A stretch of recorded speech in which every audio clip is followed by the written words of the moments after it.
Olá a todos, sejam muito bem-vindos a mais um vídeo do Psicoandrologias, um canal para nós falarmos um pouco sobre a psicologia masculina, como funciona a mente do homem, como é ser homem na sociedade atual. Bem-vindos a mais um vídeo do nosso especial de Dia dos Homens. Hoje nós vamos falar sobre o quinto capítulo do livro The Myth of the Male Power, o livro escrito pelo psicólogo Warren Farrell em 93 e republicado em 2014. O capítulo 5 se chama Herói ou Escravo, a Prostituta de Armadura. Eu não vou... Esse talvez seja um vídeo um pouco mais curto do que os demais, porque boa parte do que o Farrell fala nesse capítulo ele já abordou nos capítulos anteriores, então eu repetiria muito daquilo que eu já falei nos outros vídeos. Mas a ideia seria questionar essa ideia de que o herói de guerra, o herói que retorna vitorioso, os heróis mitológicos, eles são pessoas poderosas. Muitas vezes o que nós vamos ver é que eles são escravos da vontade do povo, ou, usando um termo um pouco mais vulgar, um pouco mais chocante, eles são prostitutas de armadura. Eles vendem o corpo, correndo risco, não no sentido sexual, mas no sentido de arriscar a própria vida, arriscar ter o corpo mutilado. É uma venda do trabalho, todo o trabalho, de certa forma, na verdade, é uma venda do corpo. A diferença é basicamente como você vai usar esse corpo. Então, retornando um pouco à ideia da espada de Damocles, né? Trabalho, política e afins não são áreas de liberdade e realização, eles são prisões de luxo. Então, já falei em outros vídeos sobre o mito da espada de Damocles, não vou repetir aqui, mas a ideia do Farrell é justamente que as pessoas que nós aprendemos a ver como poderosas, elas na verdade têm uma série de obrigações que, se não forem cumpridas, podem se voltar contra elas. As pessoas em geral elas não querem o cargo mais alto de uma empresa, ser o presidente de um país, elas querem ficar no meio termo, nem tão abaixo da hierarquia social, a ponto de passar necessidade, mas também nem tão acima, a ponto de ser sobrecarregado de responsabilidades. Então aqui é um trecho desse capítulo do Farrell. Eu sei que é grande, não se assustem, mas vai resumir o capítulo todo. Então ele fala: um dos problemas ignorados de soldados que retornam à vida civil é que soldados aprendem que eles não têm direitos, enquanto suas esposas aprendem que elas têm todos os direitos. O almirante Zumwalt estava comandando numa guerra a qual ele se opunha porque até um almirante recebe ordens de superiores, que por sua vez as recebem de políticos, que são controlados pelos votos de eleitores e pesquisas de opinião. O soldado está preso numa constante dicotomia entre a subserviência e a aparência de dominância. Enquanto sua esposa, mesmo que possa ser chamada de simples dona de casa, é sua própria chefe, sua própria política, o único voto que conta e a única opinião que importa. Então eu sei que muitas pessoas aqui, principalmente as mulheres, talvez não concordem com essa visão que o Farrell apresenta, mas é um ponto que ele vai chamar a atenção várias vezes de que a dona de casa, embora ela muitas vezes seja vista como uma pessoa que tem menos poder dentro da sociedade, que é alguém que fica presa dentro do mundo privado, dentro da própria casa e não tem poder público, dentro de casa ela é soberana absoluta. Mesmo que ela tenha que fazer as coisas para agradar o marido, ou que ela seja cobrada de fazer determinadas coisas, ela faz na hora que ela quer, ela faz do jeito que ela quer, ela não tem um chefe constante que vai ficar cobrando. É o único trabalho que você trabalha sem supervisão, vamos dizer assim. Tudo bem que, em geral, quando a gente fala de trabalho, política ou essas outras áreas sociais que são consideradas áreas de poder, tem sempre alguém te supervisionando, vendo se você está fazendo as coisas do jeito certo. Você tem ponto para bater, você tem prazo para cumprir, você tem um jeito certo de fazer as coisas. A dona de casa, ela tem uma liberdade muito maior do que a grande maioria das pessoas, do que a grande maioria dos trabalhos. Então, a menos que você tenha um marido muito ranzinza, exigente, a maioria dos homens não vai ficar checando quanto pó ele consegue tirar com o dedo da mesa. Se você fez uma pausa de 1 hora de almoço, se você ficou 3 horas de pausa, se você usou lustramóveis, ou cândida, ou gasolina, isso não importa. É uma liberdade, é um poder de decisão muito grande. Aí outra coisa que o Far vai chamar atenção nesse capítulo é a ideia de que proteger os outros gera respeito, mas tem o risco de se tornar a ameaça da qual as pessoas precisam ser protegidas. Então aí ele vai levantar a questão, por exemplo, do estresse pós-traumático, que é tão comum em veteranos de guerra. Os soldados, eles são, antes da guerra, eles eram pessoas pacíficas, bem ajustadas à sociedade. Aí eles vão para a guerra, de alguma forma não morrem, eles conseguem voltar vivos. E quando eles voltam para suas famílias, eles não conseguem se readequar. Eles se tornam maridos violentos, pais violentos. Então tem toda essa ideia de que à medida em que os homens eles tentam proteger as mulheres e crianças das maldades do mundo, os homens eles vão acabando se tornando também a maldade da qual as mulheres e crianças precisam ser protegidas, eles vão sendo corrompidos aos poucos.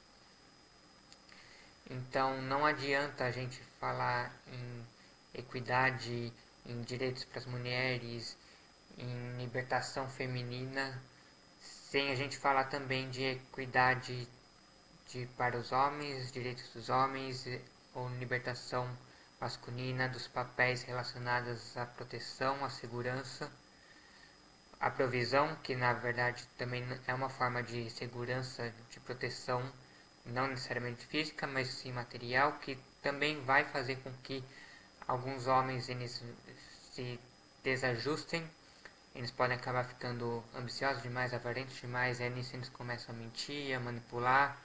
Então, tudo isso seria um efeito colateral da tentativa dos homens de proteger os mais fracos, por assim dizer, o que nos lembra a famosa frase de Nietzsche: aquele que luta com monstros deve acautelar-se para não tornar-se também um monstro.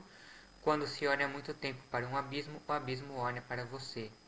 Então esse é um problema muito grande que nós vemos, por exemplo, com pessoas que trabalham com violência doméstica. De tanto você ficar trabalhando com violência, tudo se torna violência, você não consegue mais distinguir o que é violência e o que é algo inocente, uma brincadeira, algo do tipo. E nós temos o efeito noblesse oblige, perdoe meu francês, eu não sei se está certo, eu acho que é isso, de acordo com o Google Tradutor. O Faro, na verdade, não usa esse nome, mas foi o nome que eu encontrei na literatura sobre obrigações sociais, violação de regras e tudo mais. O efeito noblesse oblige, ele seria um viés psicológico, um viés cognitivo, que diz que uma injustiça ela é tolerável quando ela é cometida contra alguém com um status maior que o do ofensor. Então, o jeito mais comum de pesquisar esse efeito, até onde eu tenho conhecimento, é você apresentar para as pessoas um dilema, por exemplo, uma pessoa ela pega carona com outra para o trabalho e em troca ela paga a gasolina. E aí você vai mudando quem é a pessoa que pega carona e quem é a pessoa que pega carona e paga a gasolina, e inventa que por algum motivo essa pessoa que pega carona não pagou a gasolina. E aí você diz o quão aceitável é que a pessoa que está fazendo favor, que está dando carona, perdoe a pessoa que não pagou a gasolina. E o que se observa é que geralmente, se a pessoa que está pegando carona e pagando a gasolina for alguém de status inferior, o fato dela não pagar a gasolina, de cometer uma injustiça, é tolerável. Então, por exemplo, se a pessoa que está dirigindo, que está dando carona, é o chefe, e a pessoa que está pegando carona, que está pagando a gasolina e deixou de pagar a gasolina, for o empregado, for subalterno desse chefe, tudo bem ela não pagar. O chefe ele deveria ter, ele tem a obrigação moral de perdoar a dívida do empregado. Mas se você inverter os papéis, se o empregado for quem está dando carona e o chefe for quem está pegando carona, e o chefe ele não pagar a gasolina para o empregado ele não pode e não deve perdoar a dívida. O chefe ele tem a obrigação moral de pagar a dívida eventualmente, ou o empregado estaria justificável, ele teria permissão para parar de dar carona ao chefe. E você pode criar outros problemas parecidos, não precisa nem ter a carona, mas pode ser uma dívida qualquer mesmo. Pode mudar para questões de classe social, por exemplo, uma pessoa rica dá carona para uma pessoa pobre, ou o contrário, uma pessoa pobre pode dar carona para uma pessoa rica. Geralmente o que você vai observar é aquele que tem um status alto, ele sempre tem a obrigação moral de arcar com os prejuízos, de arcar com os custos do que quer que seja, enquanto que a pessoa de status mais baixo, caso ela cometa uma injustiça, caso ela não arque com algum custo, isso seria tolerável, seria justificável. A pessoa de alto status, ela deveria acabar assumindo a dívida da pessoa de baixo status.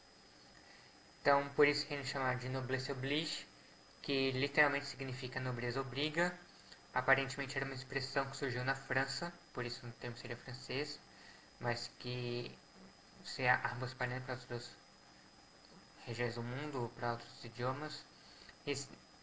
Meio com a ideia de um nobre deve se portar como tal. Para você ser nobre, não basta você ter um título de rei, de barão, de marquês, ou seja lá o que. O nome, o cargo em si, ele não é suficiente.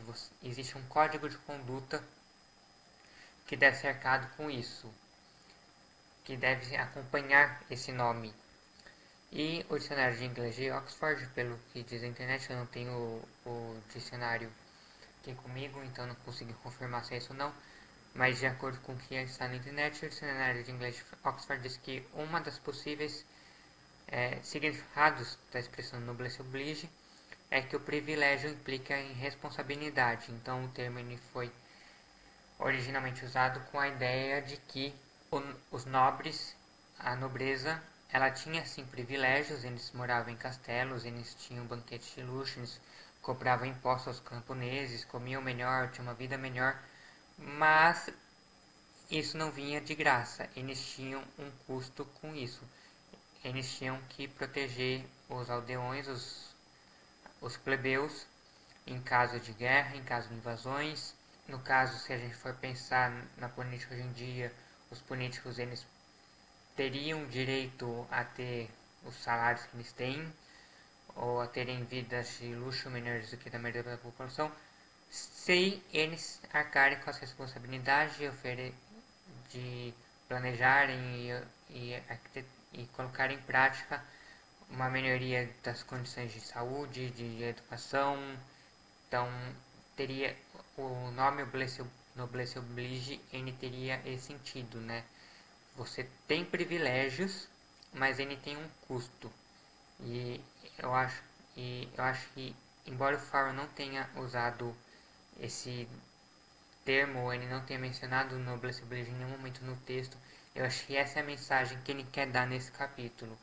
De que sim, os homens tiveram privilégios ao longo da história, mas esses privilégios eles nunca vieram de graça, eles sempre tiveram um custo.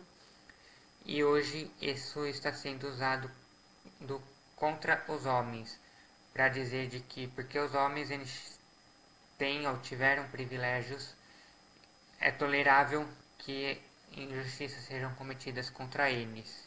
Então é isso, espero que vocês tenham gostado. Se gostaram, curtam, compartilhem com os amigos, inscrevam-se no canal para receber notificação de quando sair vídeo novo. Me ajudem a manter o canal fazendo uma doação no link que está na descrição desse vídeo. E vejo vocês no nosso próximo vídeo.